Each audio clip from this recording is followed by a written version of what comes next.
Bonjour tout le monde, j'espère que vous allez tous bien. Alors aujourd'hui je vous fais une petite vidéo parce que je me suis rendu compte que je vous avais pas présenté le terrain attenant à la maison. Et je voulais aussi, j'en profitais aussi pour remercier tout le monde. Merci à tous de me suivre, de laisser des commentaires, de vos commentaires, de vos j'aime, de regarder. Ça fait très plaisir, vraiment, ça me touche beaucoup, ça fait chaud au cœur. Parce que voilà, ça donne envie de continuer, ça donne de la force et du courage. Donc vraiment, super, merci, continuez, ça fait plaisir, merci vraiment. Parce que bon, faut savoir qu'un projet comme ça, c'est très beau, c'est un super projet, c'est très satisfaisant quand on avance et que on voit l'avancée et les résultats. Mais voilà, c'est parfois des moments aussi où c'est beaucoup de travail, beaucoup de temps, beaucoup d'énergie. On est parfois fatigué, voilà, parfois on se demande si on va s'en sortir, c'est beaucoup d'argent et d'investissement aussi, si on se demande si on va réussir, enfin voilà, donc ça donne envie de continuer, donc merci, continuez vraiment et ça fait plaisir. Donc comme je vous disais, je vais faire un petit tour, je vais vous faire un petit tour du terrain, comme ça vous aurez vu le terrain de façon en grand quoi, de façon complète. Donc ici derrière la maison il y a pas mal de débris en fait, des palettes, des planches, des chevrons, des poutres. C'est le bois, c'était les palettes de tuiles et le bois de l'ancien toit quand il avait été refait. Donc il y a des anciens tuyaux en béton, il y a des pierres, il y a pas mal de choses. Donc je vais dézoomer un peu. Ça il va falloir que j'y nettoie, il va falloir que je nettoie tout ça parce que là derrière la maison on va mettre, on va drainer déjà pour assainir un peu les murs et enlever un peu l'humidité des murs. Donc voilà, comme je vous disais, il y a beaucoup de, on le voyait pas trop avec les orties, mais il y a des tas de poutres, des tas de chevrons, voilà, des tôles, des planches. Ici on a des grosses poutres aussi, des palettes encore, des tas de palettes où il y avait les tuiles. Un espèce d'arbre sauvage qui a poussé, qu'il faudra que j'enlève aussi, puisque là comme je disais le bord des murs on va drainer. Derrière ici la maison aussi, c'est là où on va mettre la micro-station d'épuration ou le filtre compact en fait, l'assainissement non collectif quoi, avec la tranchée d'infiltration pour infiltrer les eaux usées. Voilà.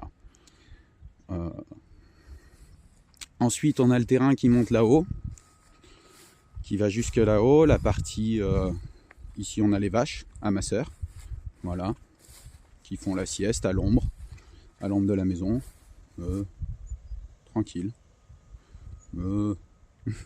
Parce que voilà, en fait c'est ma sœur qui a récupéré l'exploitation familiale, donc le terrain elle l'exploite toujours, elle met ses vaches, voilà. D'ailleurs une petite bravo à elle, bravo à eux, à tous les agriculteurs d'ailleurs, parce que faut savoir que c'est un très gros boulot, vraiment. Là, c'est tous les jours, hein, l'agriculture. Les vaches, faut s'en occuper tous les jours. Faut leur donner à manger tous les jours. Faut les nettoyer tous les jours, les traire tous les jours. Donc voilà. Il n'y a pas de jour de repos, il n'y a pas de vacances, pas de jours fériés. Donc vraiment, bravo et merci à tous les agriculteurs, parce qu'il ne faut pas oublier que c'est grâce à eux qu'on mange, hein, qu'on a de la viande, qu'on a des fruits et légumes qui nous nourrissent. Donc bravo et merci à eux. Force à eux. Voilà. Donc sur le terrain, alors voilà, il y a pas mal de buissons qui sont en train de pousser un peu de partout. On voit pas très bien en vidéo, mais il faudra nettoyer tout ça. Je vais continuer à nettoyer tout ça. Donc il y a ici des chardons. Il vient jusque là. Et là, vous pouvez voir un petit bout d'ensemble. Donc là, on a le premier gros tas de buissons, comme je vous disais. Je vais aller vous montrer, faire le tour là-bas, où il y a le premier puits. Et surtout, je vais vous montrer aussi le second puits que vous n'aviez pas vu dans le terrain, la découverte du second puits, qui est plutôt sympathique, qui a une belle construction en pierre au-dessus, une petite toiture, une petite gravure, donc c'est plutôt sympa. Donc voilà, le tas de buissons, comme je disais, il est vraiment gros, où il y a le premier puits, des buissons qui ont tout poussé autour parce que c'est la déchetterie, donc tout ça il va falloir y nettoyer à la main. On ne peut pas mettre de machine dedans, de broyeur ou quoi, parce que ça va tout casser, ça va tout s'enrouler autour du broyeur. Donc j'y dégagerai à la main. Et on a une deuxième partie du terrain. Donc le premier puits date de l'âge de la maison, je pense, parce qu'il est vraiment ancien. Pour vous rappeler, la maison, on avait vu une poutre avec gravé 1851. Mais la première partie, la petite partie où il y a la voûte en pierre est plus ancienne. Parce que je me suis renseigné auprès de la famille, on a des premiers papiers qui sont datés de 1650 à peu près. Voilà. Donc là on a une partie aussi où il y a un peu de buisson à nettoyer. Là le terrain s'arrête à la clôture en bas. Là aussi il y a un petit tas de buissons à nettoyer. En fait un peu tous les tours, les buissons, ça se développe très vite, ça avance très vite avec les racines en pousse, les ronds s'agrandissent d'année en année. Et donc je vais vous montrer surtout la partie plutôt sympa. Donc là pareil il s'arrête à la clôture, qu'on va aller voir plus proche, on voit pas trop pour l'instant. On voit les piquets là. Il s'arrête au piquet de clôture et là on a un deuxième tas de buissons. Voilà. Avec un tas de terre, donc quand ils avaient creusé le puits à l'époque, ils avaient laissé la terre à côté, donc ça faudra peut-être le faire réaplanir ou je verrai. Dans le terrain. Les buissons qui s'agrandissent.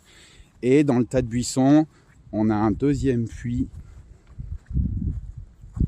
voilà, on va y aller, qui est vraiment sympa, qui est ici. Donc pareil, il y a un gros nettoyage à faire. Parce que il y a le lierre qui a poussé dessus.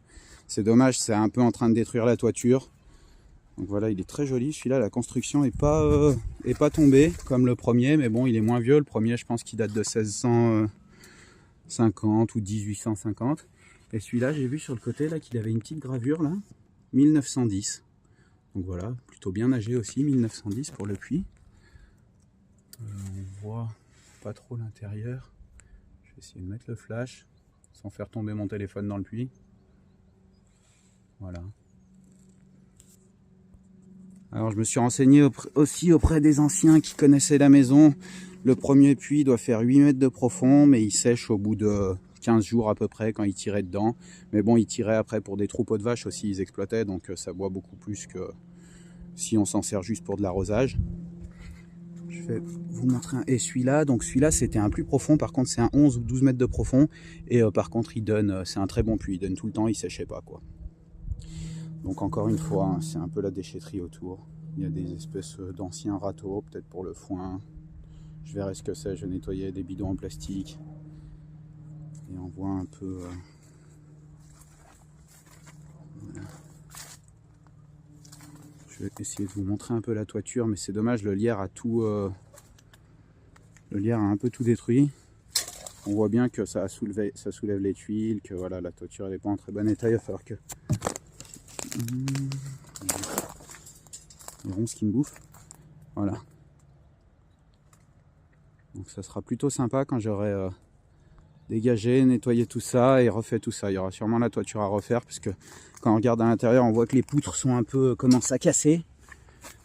Donc il faudra sûrement détuiler, changer les chevrons qui... Ouais, on voit pas trop. Non, on voit pas. Détuiler, changer les chevrons qui sont pourris et cassés, et puis retuiler quoi, refaire la toiture correctement. Voilà, je vais vous montrer un peu la vue d'ensemble de la maison d'en bas, ici, et le premier gros tas de buissons.